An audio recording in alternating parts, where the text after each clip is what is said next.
soon as I can get this microphone to work. If I can't, I will try something else.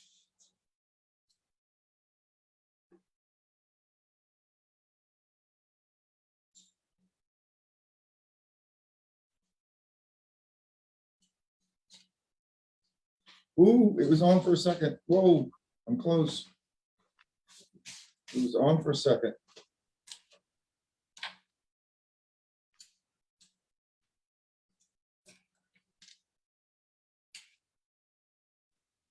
Come on, baby, work for me. Hey, y'all, could y'all hear me?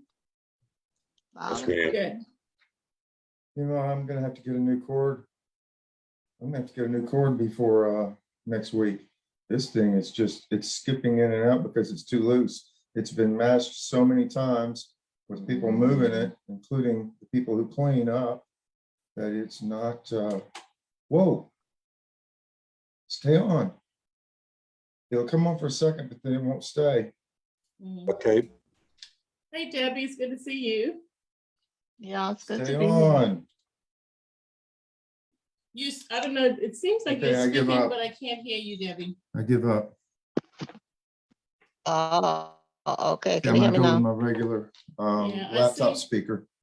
I see a thing light up, but I can't hear you. Maybe, You need to borrow this? maybe we need to put this right here. Just put it right in front of us. Maybe it'll pick both of us up a little bit. Okay. And I've unplugged this. And I'm going to change the microphone. And welcome everybody. I'm glad you're here. Just one second. We are fixing the audio. Looks like I'm totally went flat there. Oh, I see what happened. Okay.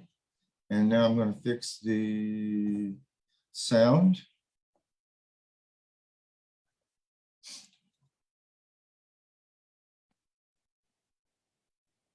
All right, you should be able to hear me now.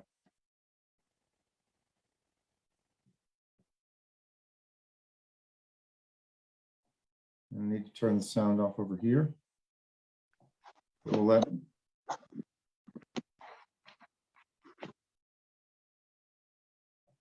And it did.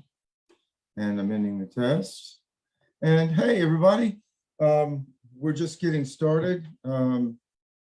Thank you all for watching the video in advance this week. You know, I put so many songs, hit songs in it. I was just sure that YouTube was going to kill me.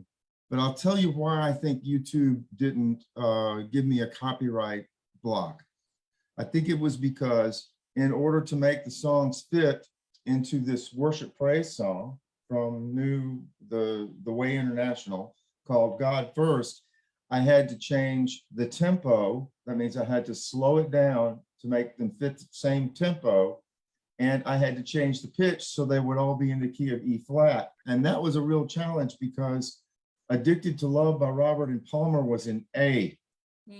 I had a long way to go. So the tempos were different, the pitches were different. I had to get them in the same key and in the same tempo. And by making those alterations, I got it passed in YouTube, but I do not trust Facebook to do the same. I think they're going to catch something and then I'll have to do my usual complaint or petition to try to get them to unblock it. And I just didn't feel like going through that. And since it was only 4 minutes long, I sent everybody reminders to watch it. And I hope you all did get a chance to do that very thing. So Debbie's online. How come she's not showing up on your screen? She will be in a minute because I was on see. Facebook. Oh, I got you. All right. Hey, Debbie. And hey, Gino. I'm going to try to screen share something and talk about this video a little bit. And so let's give that a shot first.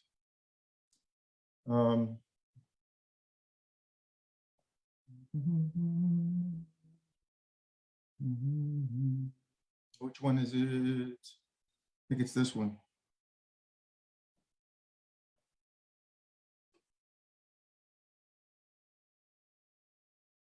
All right. You should be seeing some lyrics. Let's go back up to the first slide. If it will let me. Okay, does that look familiar to you guys? Yeah. Okay, so what you're seeing is I took an original music video and I did all kinds of crazy stuff to it. All the psychedelics, all the flashing lights. And then down at the bottom, you can see that's Joe Walsh down there, a very famous guitarist and singer and songwriter who was with the Eagles for many years, but also had a solo career.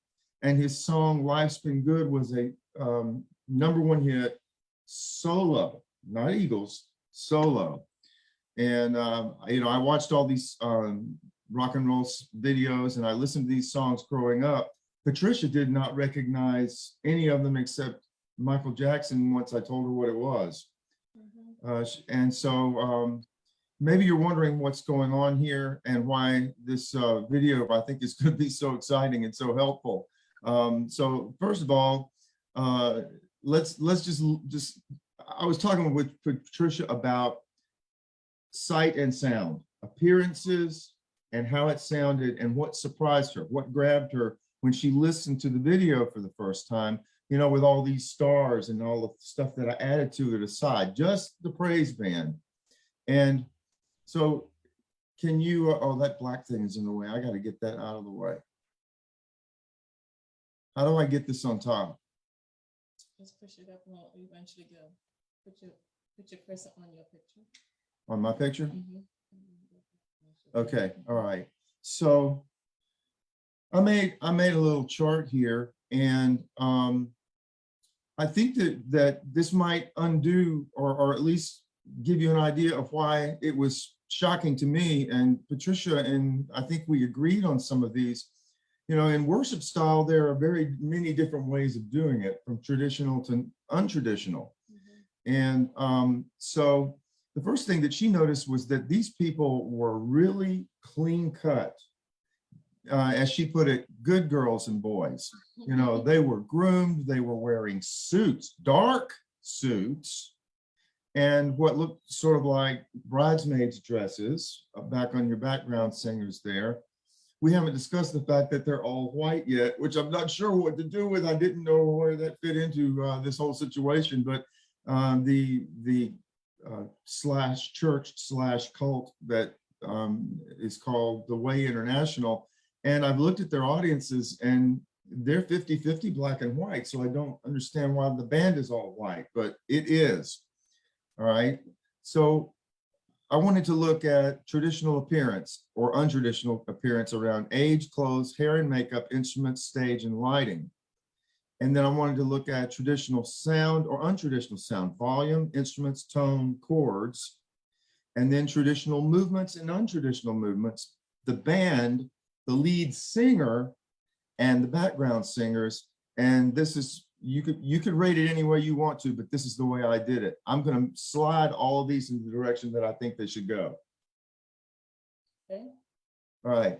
So in terms of appearance, very traditional overall. Now their age, I mean, as far as churches go, you know, you have older and younger people in bands.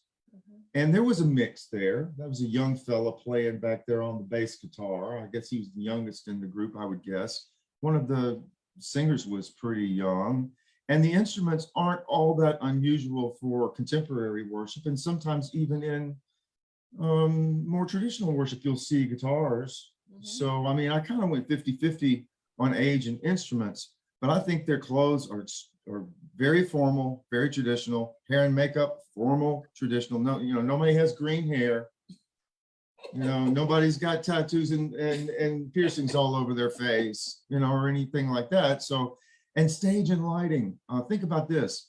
They didn't change the lighting once through the entire thing. It was all bright. It was all bright white, no flashing lights like at a rock concert. No lights moving around and spotlights and smoke machines and Like disco. yeah, like disco. It was as far as appearance, it was average to traditional to me. Did anybody feel any differently about that out there?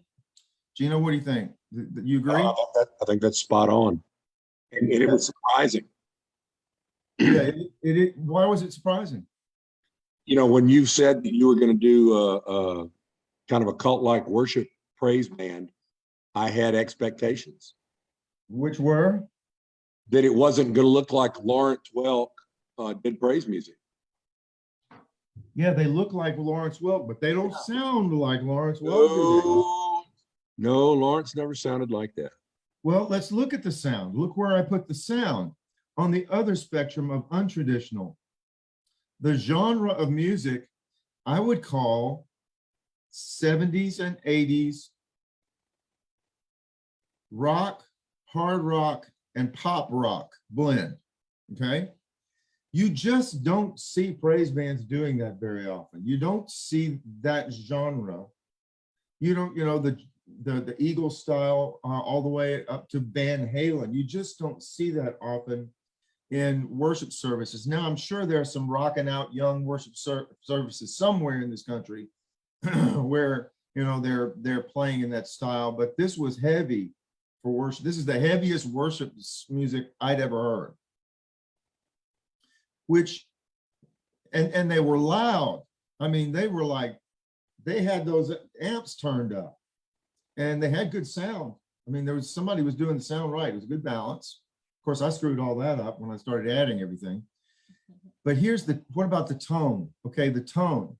Now, what you do when you play hard rock is you distort the guitars and the bass so that they make a grinding sound. They make it as ugly as they can, right?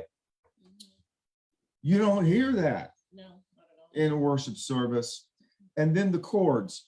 The chords were, the only reason I put them toward the untraditional is because they used a lot of power chords. Now, a power chord is a chord that has the 1 and the 5, but no 3, no minor or no major 3. There were power chords and occasionally the flat 7. There were a lot of power chords, and you just don't hear power chords in worship. You hear them in rock all the time. Rock and roll is based on power chords. That's what they do. But you don't hear it when Michael J. Smith starts singing or Andre Crouch. You don't hear power chords. It doesn't happen, right? So yeah, the juxtaposition between how they looked and the way the stage looked, lighting wise, compared to what the band actually sounded like were opposites. It was shocking. Surprising. I didn't know what was going on. I was like, what church is this and who would tolerate it? It was almost like they dressed up really, really, really, really, really, really, really nice and got all their hair cut and, scrubbed up and got their nails did and all that to compensate for the fact that what they were about to do was assault the eardrums of everyone in the room with this wall of sound. All right, now for the fun stuff, traditional movement. Now, I don't know what traditional movement is with praise bands, but usually it's just standing there. They might sway a little bit while they play. The lead singer might walk across the stage, but it's very subdued. And in high church, more traditional church, of course, the choir director just stands there and waves. The music director just stands there and waves or whatever. But the bass player was doing this sort of, driving thing with his knees. And one of the guitar players was kind of still. The guy in the back, let me go back one, let me go up one slide. Okay, so the tall guy, sort of toward the middle with the blonde hair and beard, he just kind of bounced.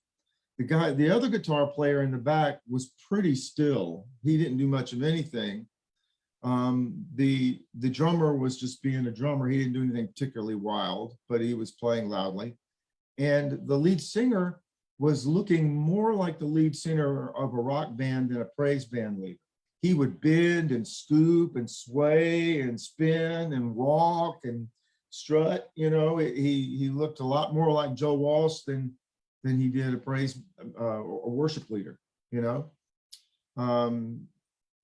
but it's these young ladies back here that got my attention. In fact, Patricia said that she was so distracted by them and their little sexy synchronized hip movements that she wasn't listening to the music, she wasn't listening to the words. She was like, oh my gosh, they're doing the whole Robert Palmer thing back there. Well, see, we grew up back in the Bahamas with our choir singing very similar in terms of the music, lots of movement, rocking. Now, I didn't see that a lot in the white church.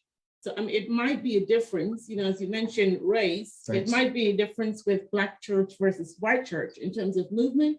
I didn't expect what I saw with this band because that's not the traditional for this kind of a band. I'm not being judgmental, it's just kind of observant of what I saw.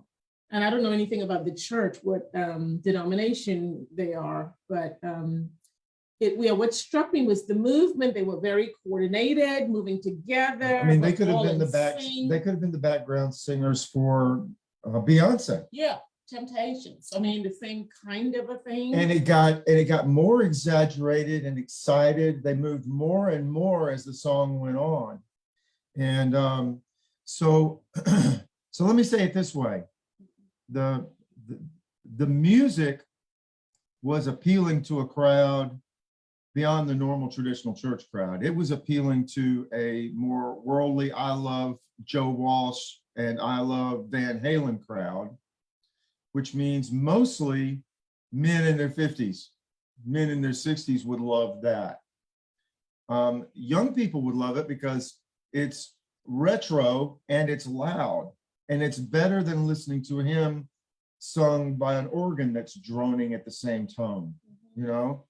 The lead singer, even though he was older, was cool, you know, and he did a lot of swinging moves, but the background singers, that was a blatant appeal to heterosexual and I don't know, maybe homosexual too, but it depends on who you're attracted to. But they were there for sex appeal. They were there to appeal to your sexual interest. There was no other way to say it. Because if you and your choir had started doing that, your dad had fired they'd have run you out of there on a rail. No, that's normal. Not that kind of. That's normal, but Not that. In choir movement, some choir, I mean, it's almost like it can be choreographed.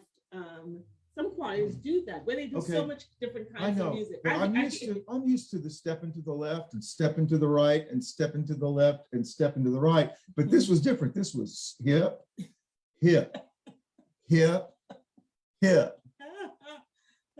Okay, come on. Okay. All right. I mean, you couldn't take your eye off them, you know, and so. Like Elvis on Ed Sullivan, you're not supposed to show the pelvis move.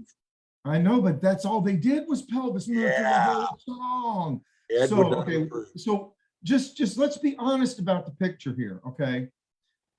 For some reason, they are presenting as clean cut traditionally, the way they look. Yeah. Black, well, dark blue suits, coordinated ties, shined brand new patent leather shoes. The girls, pretty bright dresses, same general length to just below the knee, lots of makeup, hair done just so. They look like they're going to the prom, all right?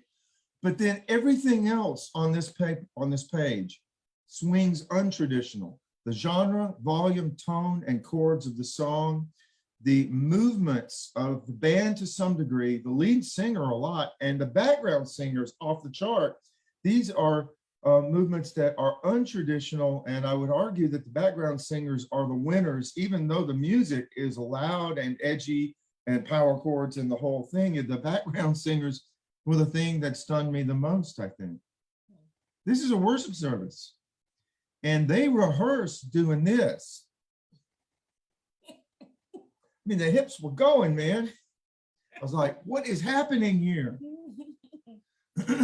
Okay, so what did I do and why did I do it? Just basically, I want you to know that I realized that Patricia doesn't know anybody on this page except Michael Jackson, lower left, probably. Do you know Elvis? Yeah, okay, yeah. Okay, you know Elvis, but okay, Van Halen, at a time was the biggest rock band in the world, period. I mean, for a good long while. And they were, Running with the Devil was a big hit in 1978.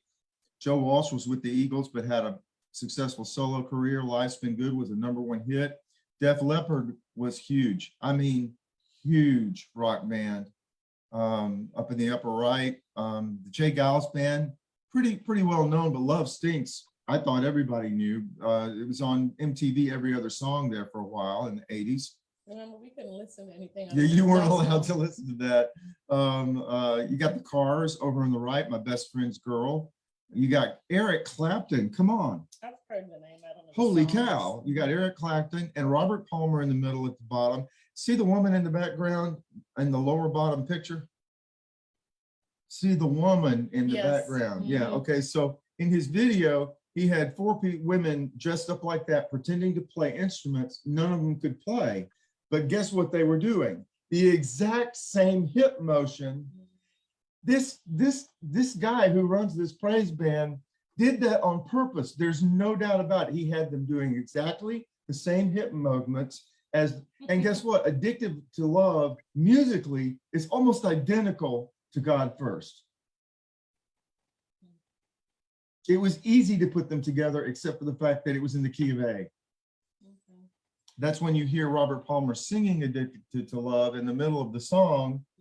It matches so well. Did you notice? They Yes, matched. yeah. Now, why do these songs from these different artists match that song? Well, the only reason that I put them in is because I sat there in a quiet room just playing, trying to think, what does this remind me of? And so I ran God First through my head, and then boom, it hit me, Addicted to Love. And then boom, it hit me, Life's Been Good. And then boom, it hit me, Running with the Devil. And I just started collecting them. And then I thought, I'm gonna put them in. I'm gonna blend this, I'm gonna mash it up, right? Which is what I did. Any questions about that? You have amazing ears to hear all the similarities in these different songs and to put them in there, because when I listened to it, it was so in sync. Sometimes it was hard to tell when the band was singing from some of the other groups. Yes. It was just very much aligned. So kudos to you for having the ears. In Sync, Patricia was a different group.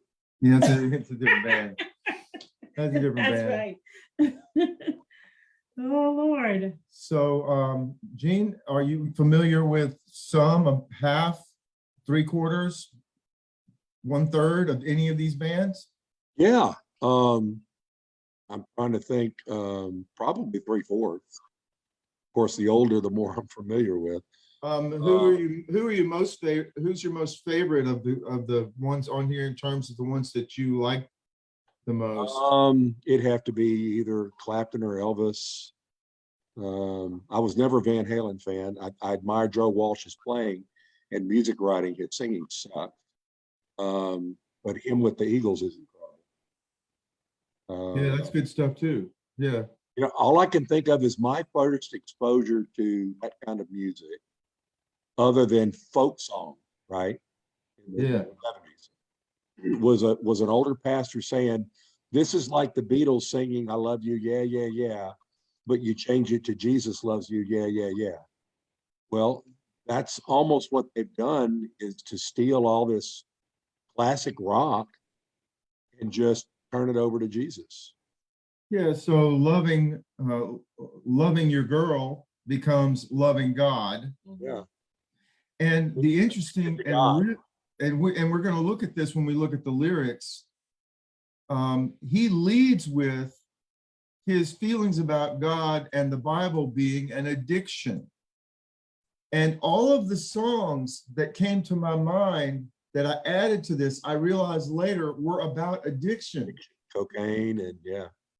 Yeah, I mean, you've got cocaine, you've got Addicted to Love. The original lyric that Robert Palmer wrote for Addicted to Love was addicted to drugs, and they changed it. And where it says, I just need another hit, they changed it to another kiss.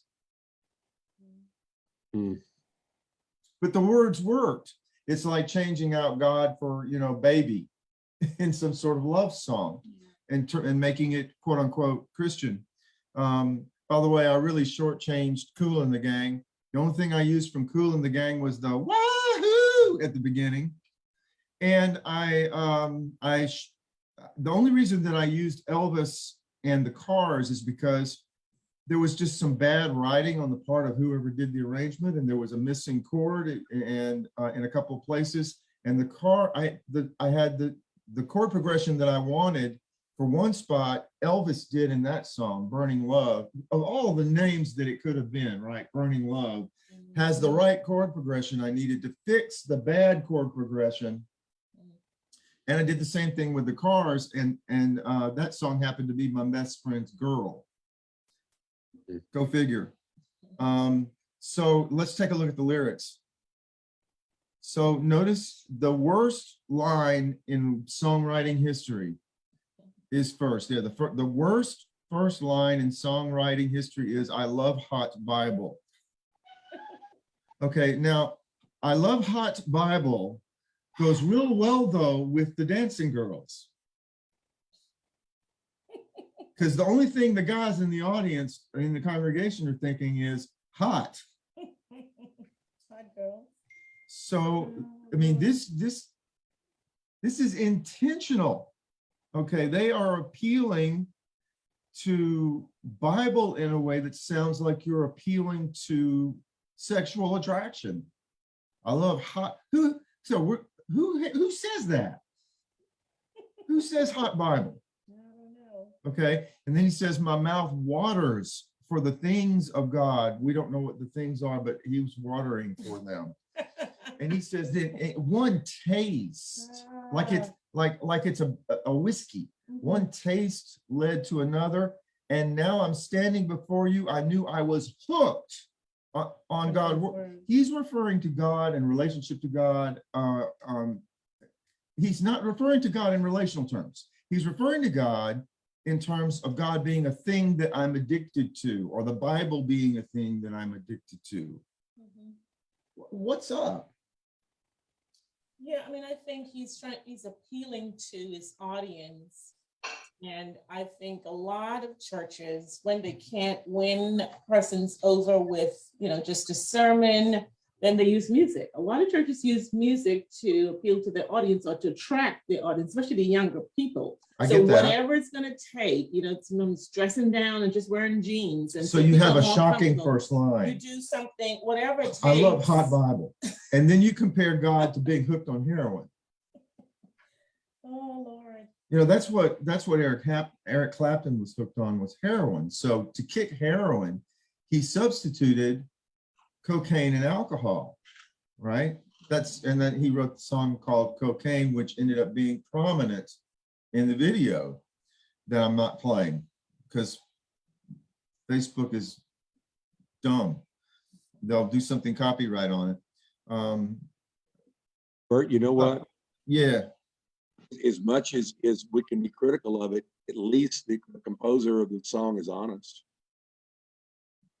And yeah, I guess in what sense?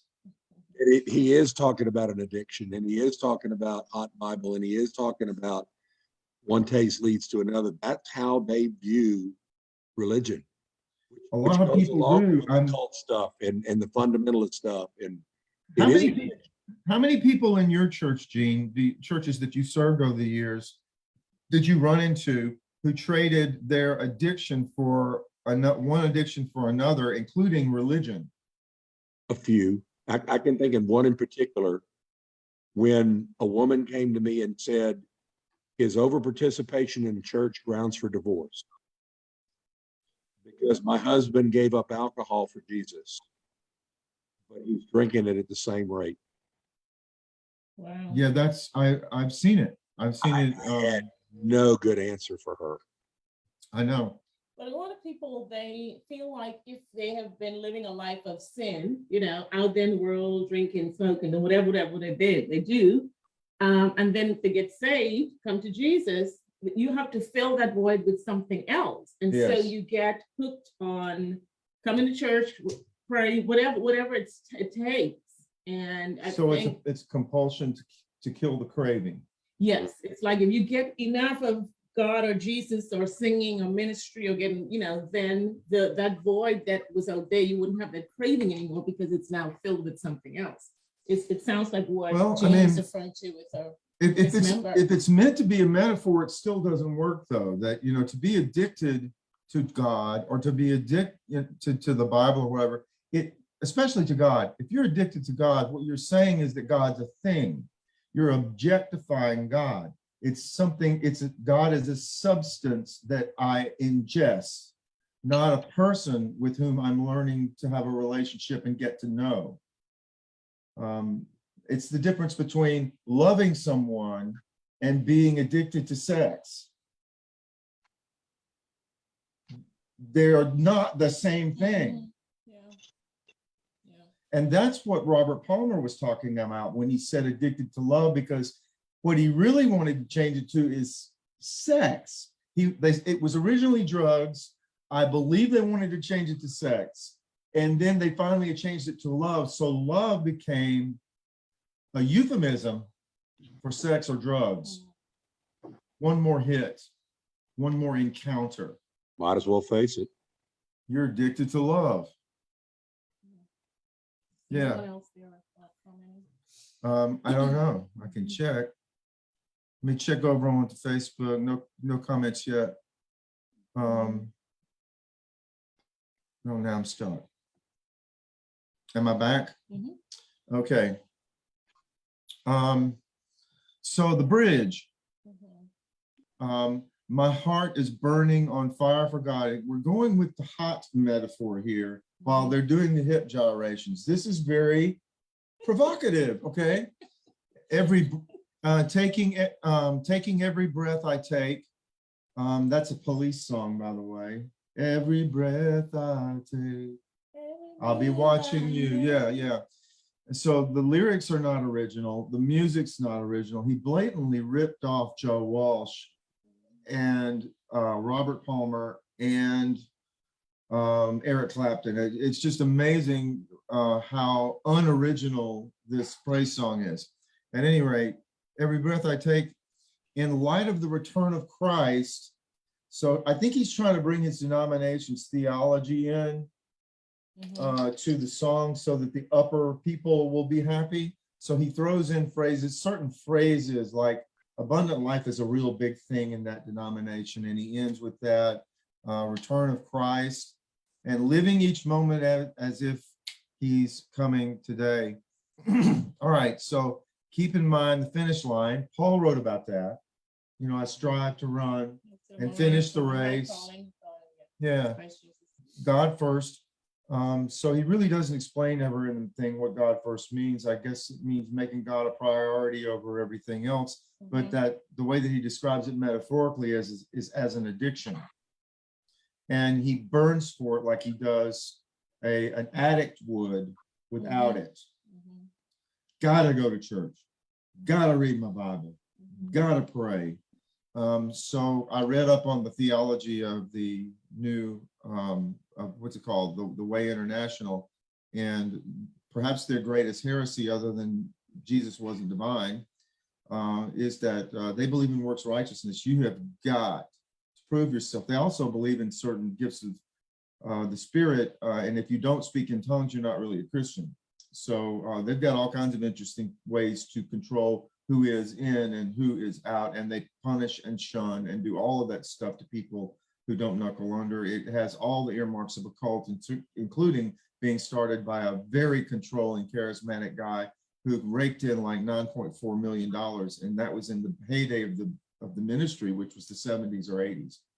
So that's $9.4 million in 1970s terms. I don't know how much that would be today, but he was raking it in because people had to pay a certain amount in order to have the salvation thing. Okay, and he controlled their money. It's bad. This is now like most cults, when the cult leader dies, they splinter, and of course that's what happens. So you have a billion splinter groups, but I think this is the largest of the splinter groups that carried on in his name, calling it the Way International. But I'll have to do more research on it to be sure about that. But notice the next line in the chorus A. The reason I call it chorus A, chorus B, and chorus C is that The choruses are different a little bit each time. It always says the refrain God first, but it has different words each time, even though it's the chorus, Okay. which is unusual. So keep in mind the finish line, if I understood him correctly, he said, we're payment bound, so make it count.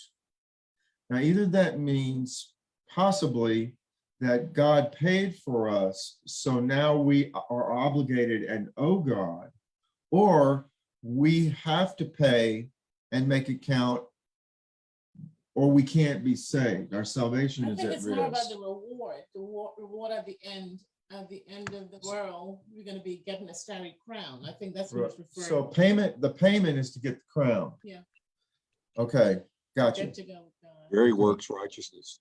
Yeah, it's definitely works righteousness. That's the old term for believing that our salvation is up to our performance, which is the hypocrisy of the Pharisees, according to Jesus. They think it's up to a performance. How Right. well I dress, how well I do. Speaking of how well we dress. Okay, so we've got an addiction here to God and or Bible, and we have a works righteousness saying you've got to, putting God first means continually working as if he's coming today. Does that feel freeing to you, or like a really big heavy rock on your back?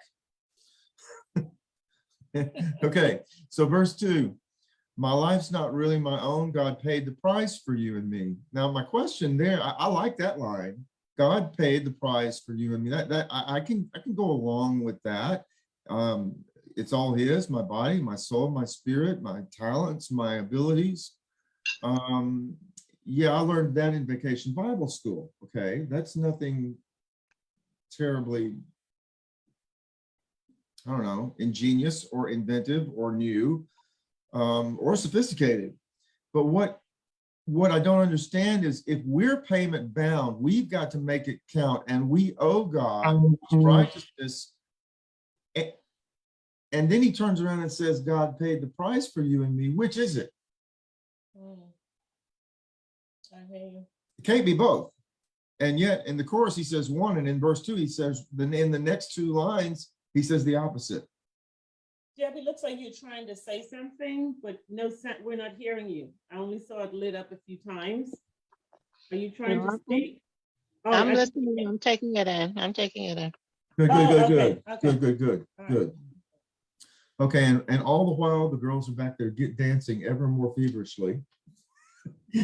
And the guy who thinks he's Joe Walsh up front in this praise band is getting more and more excited. Well, he's a little rooster, isn't he?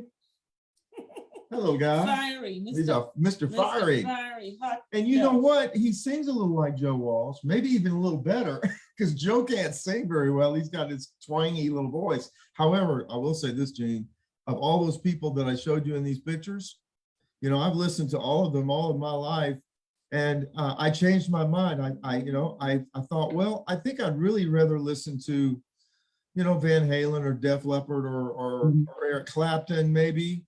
I certainly love Kool and the Gang, but I think my favorite one, if you ask me which one do I want to listen to right now, I'd say Joe Walsh. I watched him do some things live that I didn't know he could do, and I was really impressed. This man is an artist. He's got real soul, man. He's just he's not what I would call a technician musically. I would just call him a natural born artist. His pitch is amazing. Anyway. But you know what too, I'm noticing with all those bands, there's so many theological themes, like the bands? Yeah, with the bands, like Rock of Ages, you know, that's a big Christian song in Baptist and Methodist churches. Love, burning love, addicted to love, a lot of theological things. I mean, this one says running with the devil. That's theological too. And, yes. You know, so I'm just looking at. And so and that's another thing. It was a complete coincidence, or it was the serendipity or the inspiration of the Spirit or something, because the song, I was listening for certain chord progressions, tempos, and styles in my brain that matched. I was trying to find the songs that that this praise song reminded me of. And when I picked them, they all ended up having religious / addiction themes. Running with the Devil was a song that they wrote because they thought, okay, we're about to have the simple life. All we have to do is get on the bus, go to a venue where there are screaming people and play music that we love, and then do it every night. Are you kidding me? The simple life. But then the grind of it, you know, the addictions, the pressure to perform no matter how you feel. You become somebody else's racehorse and you've got to perform, and you find yourself running with the devil. It's not the simple life, it's the opposite. You're imprisoned by this lifestyle. Okay, so that's what that song was about. Life's Been Good is about the same thing. You know, it's a satirical song about this guy who's so out of touch with reality, and he's become spoiled by, he's got a house he's never been to, it's a mansion, he's got a car, but they took it away from him because he drove it too fast, and he tells everybody what to do. He's got gold records on the wall, he doesn't call anybody back, he's not responsible for anything. He said, I nearly partied myself to death, and I nearly lost my artistry and my life. You know, Rock of Ages, I don't know, man, Def Leppard was known as the biggest party band that ever existed, maybe pretty close. I don't need to tell you about Michael Jackson. And the song Addicted to Love, I've already explained, was originally addicted to drugs. And I think by love, he means sex. And Eric Clapton, none of these people should be alive, but Eric Clapton's like 75 now. You know, the two lead singers for the Cars are dead, but they died in their 50s and 70s. It's amazing to me that any of these people lived past 30, and they all did. One of the guitar players died at the age of 31. Everybody else made it to their 40s, 50s. Some of them are still alive and playing, like Joe, like Eric Clapton. Eddie Van Halen died recently, but you know, how old was he? 60, I think he was my age, about 65, 63, something like that.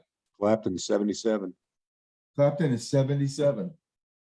Joe Walsh has got to be close to that. 73 maybe or something.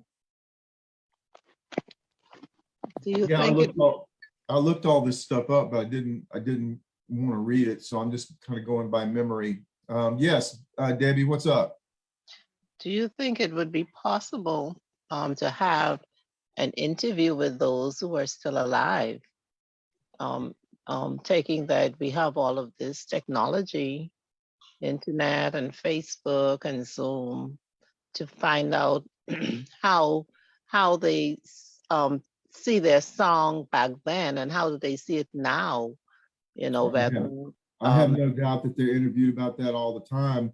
I don't think it makes it to CNN or Fox News, but I think if you look online, you can find articles that would be fairly recently in something like Rolling Stone magazine or Guitar magazine or something like that, where they've interviewed. And Eric Clapton also wrote his own autobiography called Clapton, if you want to get that, and where he talks about his lifelong struggle with addiction. And he's been, you know, clean now for more than a decade. So how they lived so hard and are still alive, I don't know. That the lead singer for Def Leppard, I forget his name, it may be Joe. I don't know how he's still alive, but he is. And think about the Rolling Stones. I mean, talk about an extreme of the same thing. They all lived so, they burned so brightly. They were all addicted to fame and touring and drugs and women and the whole rock scene, and yet they all, you know, they didn't eat right. They smoked cigars and cigarettes and pot and took heroin and cocaine and everything else, and there they are. Well, I guess it's like some of us, you know, we take care of ourselves and we get our annuals and we still die young. And then you have the homeless who eat out of the garbage and they live a very long time. Oh, they do. You're right. It's so strange. Yeah. Yeah. So the only reason these bands, Debbie, just to make it clear, the only reason these bands are even being talked about is because in my musical ear, I heard bits of their songs in this song by a praise band out of Ohio. Okay. Are you playing that? You're gonna play? If I can find it. I hadn't planned to. Debbie, did you get a chance to listen to the video in advance? Yes, I listened to it in advance, and trust me, I didn't know what I was listening for, but I listened to it. And what I gathered from it was that it was an original song, maybe by a secular band, and the words were changed to spiritual meanings. That's what I gathered from it when I listened to it originally. You're close, but I think you need to flip it. It's an original praise band song. And the words to that praise band song were the words that you saw on the screen. Those were the lyrics to the praise band song. But in my ear, I heard these secular songs that sounded so much like it that I superimposed them in sections. Whenever a person's picture came up, like right now at the bottom of the screen, you see Joe Walsh, right? Yeah. Okay, whenever Joe Walsh pops up, that's when his song Life's Been Good has been layered on top of what the band's playing because it's almost identical. Okay. So it points to the unoriginality of the tune. And so you compare the unoriginality of the tune with the lyrics, which is what our study is sort of about tonight. The theology and the presentation of the quote unquote gospel that just, I mean, the whole thing freaked me out. I knew it would be. And you know how many views it's had on the internet? 300. Okay. I mean, that's not just y'all. Now we're talking about Bert's video when he posted is 300.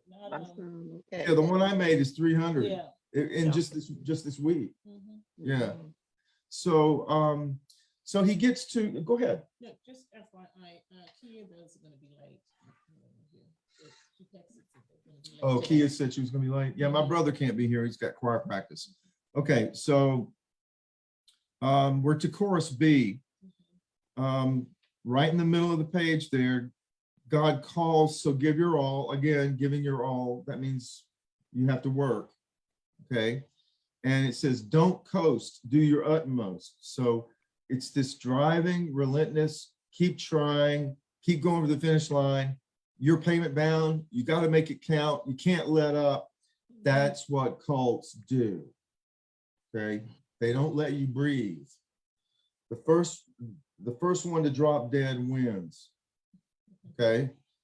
Don't coast, do your utmost. Now I mean, on its own, it sounds like encouragement. But in the theological context, it sounds like there's consequences if you don't put God first and if you don't keep trying to do it more and more and more, which sounds more like an addiction than faith, which is best translated as trust and rest. Yeah. So what does trust and rest have to do with this driving, intense, you got to keep working, work for your salvation, you know? Anyway, to the break, I think we've already, we haven't looked at the break yet. This break, but a break is a place in a song where it's different than the rest of the song and it explains an important point generally that you don't get anywhere else in the song. This one has a break that they actually repeat.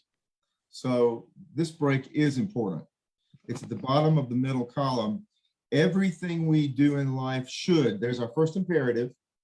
Okay, here it comes. Now, the break always has a twist like that, but I didn't expect the imperative. Okay, should, must, ought, gotta, must, have to. All right.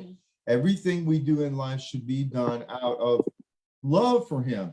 Well, we haven't talked much about love for him in this song. We've talked a lot about how to work and that God, and that we can be addicted to the Bible and addicted to him as if he's a substance. So why do we love him? What's the reason for loving God if we have to do all the work? Now it says he paid the price for you and me, but that seems to contradict the idea that we're payment bound. We owe him and we got to make it count or we're not going to make it. But listen to the next line. Walking at that level of commitment is, and they all go, exciting. And they're trying to be funny, like nobody finds walking at that level of commitment exciting because it takes so much work. It takes so much discipline. You know, they're following the guideline of the church that we've got to keep these people working. We've got to accelerate. We've got to have membership momentum. We've got to have economic momentum. So there it is in the break. It's a should. It's not a maybe or a suggestion. Okay, should be done out of love for him, although that's not described. Why walking at that level of commitment is oh so exciting. Ha ha ha. Takes too much discipline. Oh my gosh, it's a rock on our backs. Okay, so we go to verse 3, which is over on the right-hand column. But what's it worth? Hello. But what's it worth to know you've done it up the way his word says it should be done? Well, that's a lie. No compromise. You got to put God first. Do you see verse 3? What's it worth that you've done it up the word? It doesn't count. All this work that you're doing doesn't count. It's a lie. But at the same time, no compromise. You got to keep putting God first. You see the utter mind-blowing contradiction in verse 3. Which is it? Okay. So the verse 2 lines remind me of the Pharisees. They're trying to obey the law. Gene, you get it? Are you getting this? You got to obey the law. You got to get every law right, right? Or the kingdom ain't coming, or you don't get to quote unquote go to heaven if you're speaking in evangelical terms. You know, what is it worth if you know you've done it up the way his word says it should be done? So doesn't that sound pharisaical to you? Pharisaical, and you let the whole group down because you're the one that broke the rules. And if you break the rules, nobody gets in. It's all or none, huh? Who needs Jesus? Right. But it's a lie. There's then he turns around, no compromise, God first. I'm not even sure I understand what he's saying, but I know this, the scriptures are clear. No one can quote, done it up the way the word said it should be done. That Paul wrote half of his letters about that. No, by the law, we are condemned. We are trapped in our own sin. We cannot obey the laws that God gave us. Unless you get hot Bible. Huh? Unless you get hot Bible.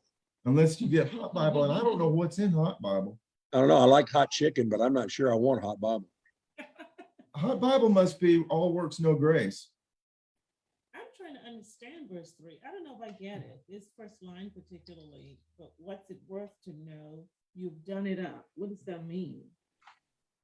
You've done it, meaning we're doing the works of righteousness? I guess? So if you do absolutely everything required of you, what's it worth? The next line is, it's a lie, no compromise. Put God first.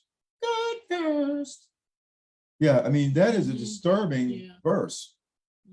That's just, it's very scary. It's saying one thing and it's it contradicts. Yeah, the break and verse 3 freaked me out.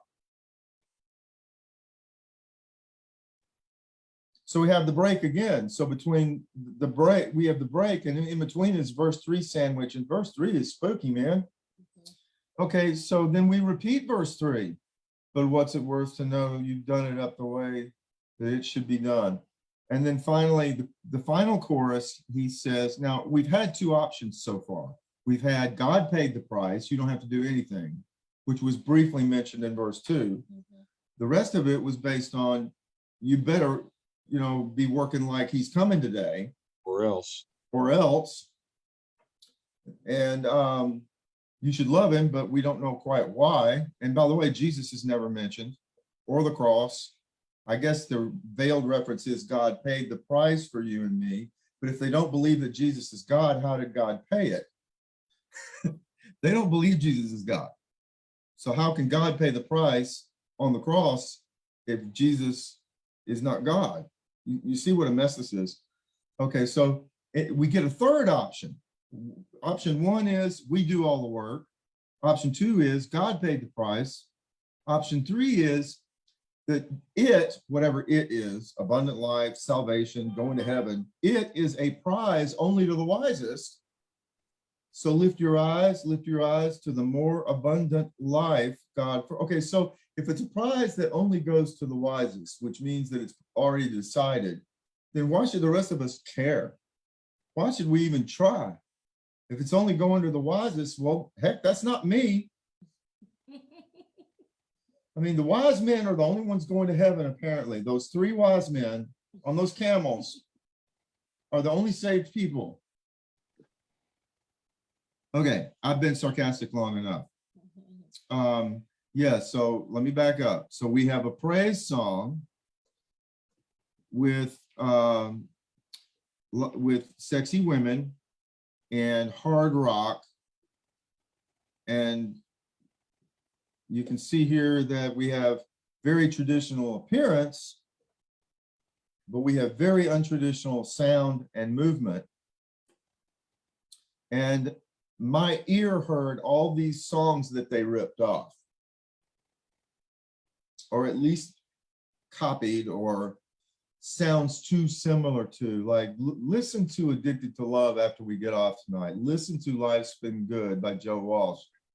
That opening guitar lick in the praise band, where you have this strong one chord on the and of three, repeated on the and of four.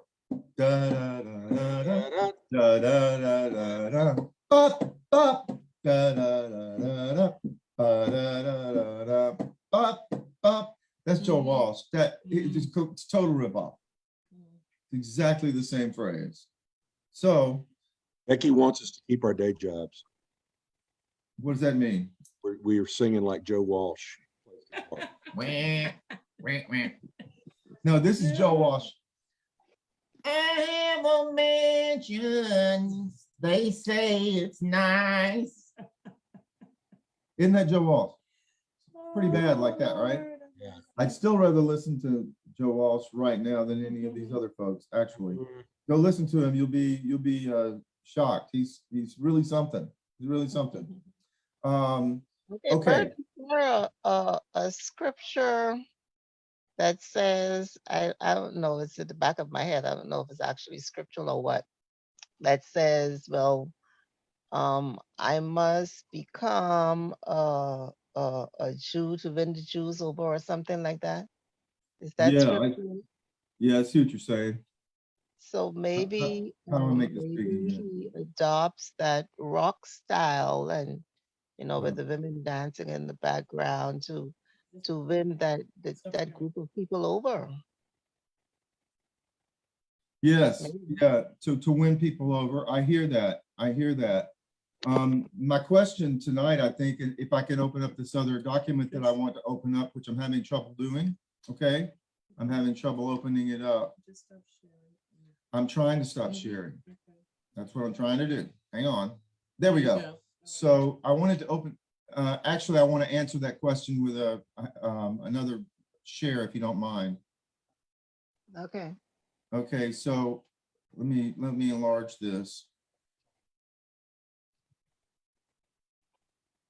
Okay, I'm hoping that I can share that one with you. Give me a second. All right, and here it comes, I hope. No, that's not what I want.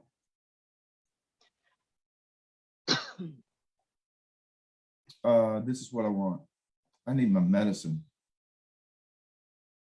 This is what I want. Okay, y'all can see this, correct?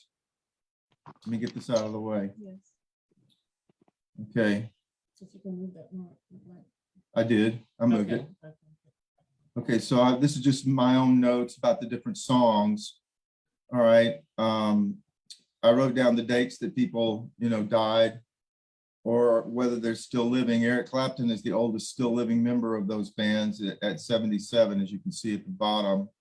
The one who died, the youngest, was one of the guitarists for Def Leppard, overdosed in 1991 at the age of 31. The rest of them lived fairly long lives. Michael Jackson made it to only 50, but still, I mean, that's a lot. So many of these singers, you know, they die at 27. So there's international. So yeah, so here's what I wanted to talk about in terms of how they work as a cult. Okay, I want you to see this. Please cooperate. Yeah. Now, can you read that, Debbie? No, it's a bit fine. Let me see. It should Okay, I be want to see. in Very, big yeah, letters. Big letters on your screen. The first word is various. Are you seeing that? yeah, various chilling accounts written by former member of the way describe brainwashing, manipulation, and control of followers, and sexual perversion and adultery that become increasingly more drastic toward the upper Echelons. echelons of the organization.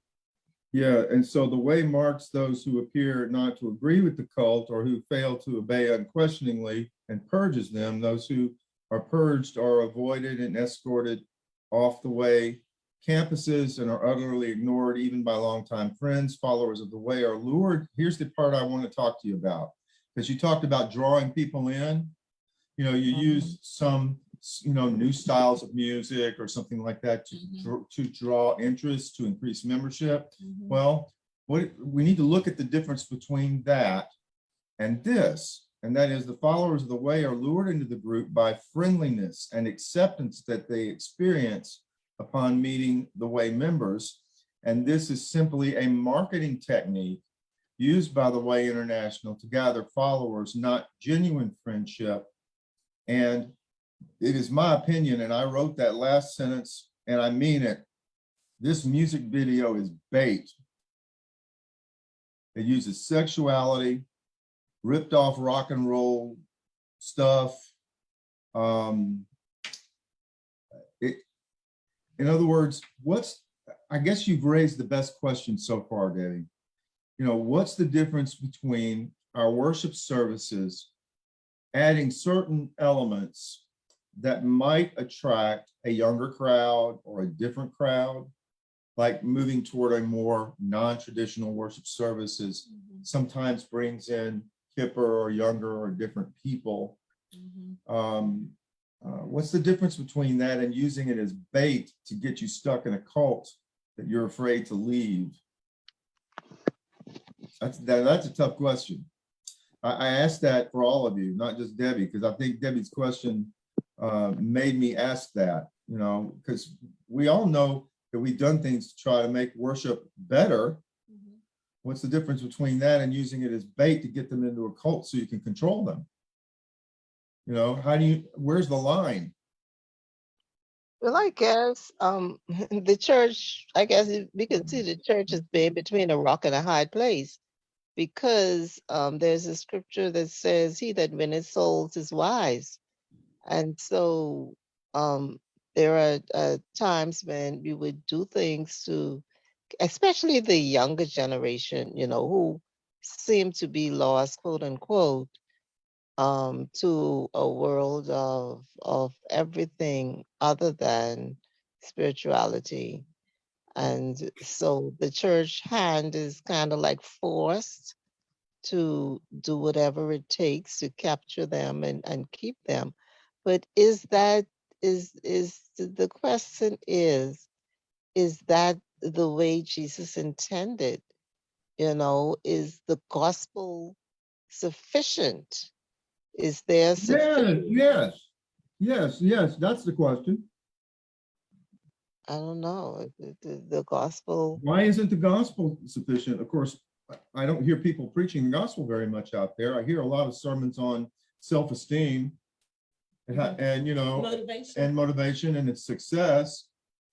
I don't, you know, I've been looking, as Patricia knows, I've been looking for people who are fairly well known on TV or the internet for being Bible teachers. We had a hard time coming up with people who did Bible studies. Almost all of them stand at a pulpit or a podium. Almost all of them preach instead of teach. You don't see many people doing exegesis, going through the scriptures and talking about them. Yeah, and yet multitudes follow Jesus. I mean, well, the miracles captivated them too, and they were following for the miracles, but the miracles were aligned with the teachings, with his Yes, teaching. exactly. I guess we need to get back to that. Debbie, you and I are so in sync tonight, and you are on fire, and I'm so glad you're here. I think it's exactly right. I think that if you give people bait, then they get the bait and they're stuck. It was like I was at a church one time, and there was a traveling evangelist going to the local one of the local Baptist churches. He was coming to do a big revival thing, especially for young people, and they brought all the young people lure type things. And the high school principal had agreed to let the evangelist come and talk to the students at the football field in the stands. You know how he got them there after school? They said, well, we're having free pizza and Coke at the football field right after school today. Yay! No mention of the fact that they were going to have an emotionally manipulative altar call by a guy preaching nothing but fear and hell. My young people were crying. And they weren't crying because they were convicted by God. They were crying because they were being beat up. And they didn't understand what was happening to them. They didn't know what was going on. They'd never experienced something like that before. Of course, there were some churches who expect that kind of thing, but my church didn't. They didn't know what in the world. So yeah, so there's your bait, Coke, pizza, free. And they know young people. But how much does that feed them spiritually? No. What did they really get from that other than this guy's scaring the Jesus out of me?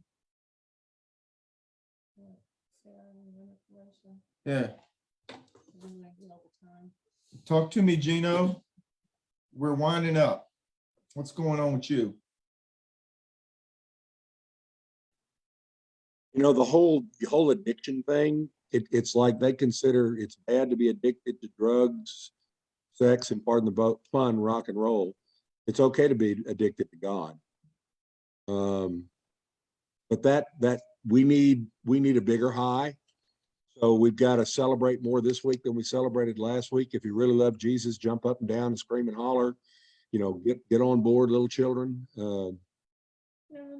It's just a scary process and a scary phenomenon that moves further away from God, not closer to. Yeah, I mean, how would one be addicted to God? I think what they're addicted to is religion.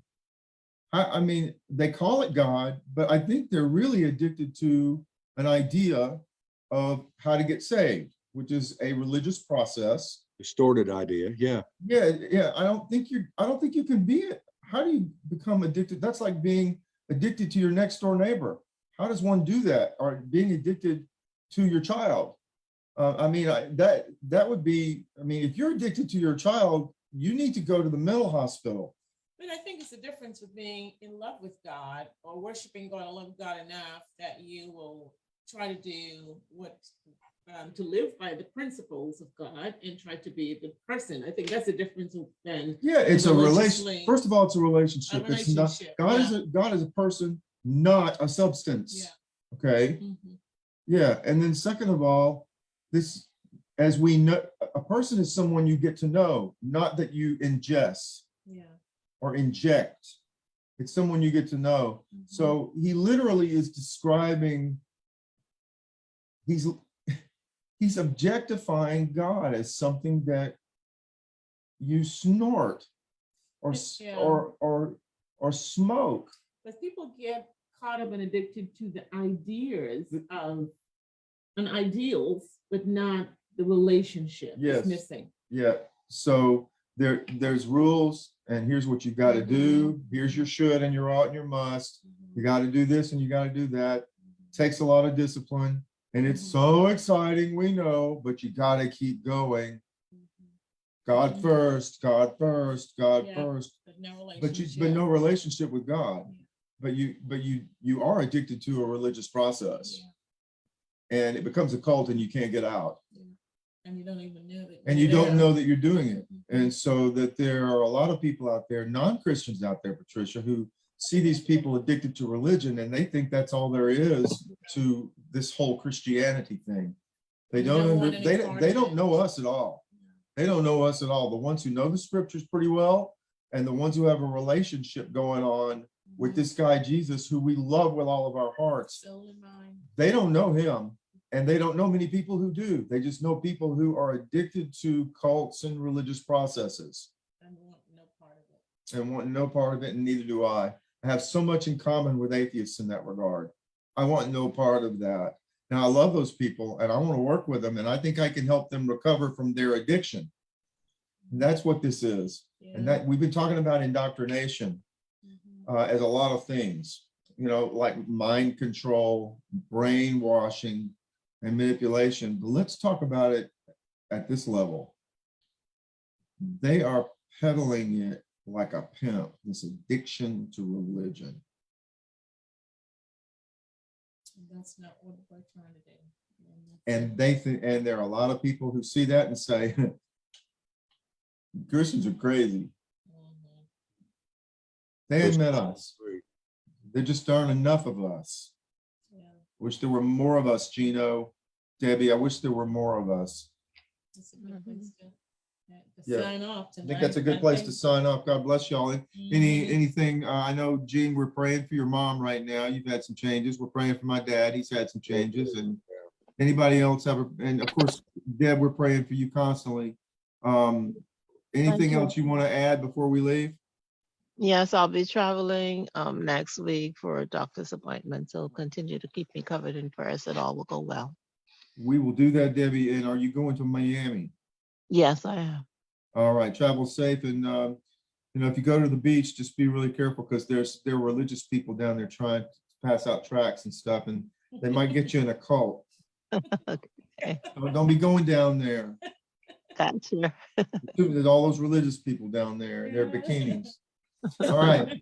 Okay. Y'all have a wonderful, wonderful, wonderful, wonderful evening, okay? You And a good rest of the week. And oh, she wants to show you the flowers. This is for you, Debbie. Mother's Day. Happy Mother's Day. And where's Becky? Jean, tell Becky. Thank you. These flowers are for her. Happy Mother's Day. Beautiful. Thank you. All of you lovely ladies. I can't see in person, but this is the least that we can do and offer to you. And also with you. Thank you. God's blessings. Y'all have a good evening. Bless y'all. Okay. All right. See you next time. Say hey to Becky.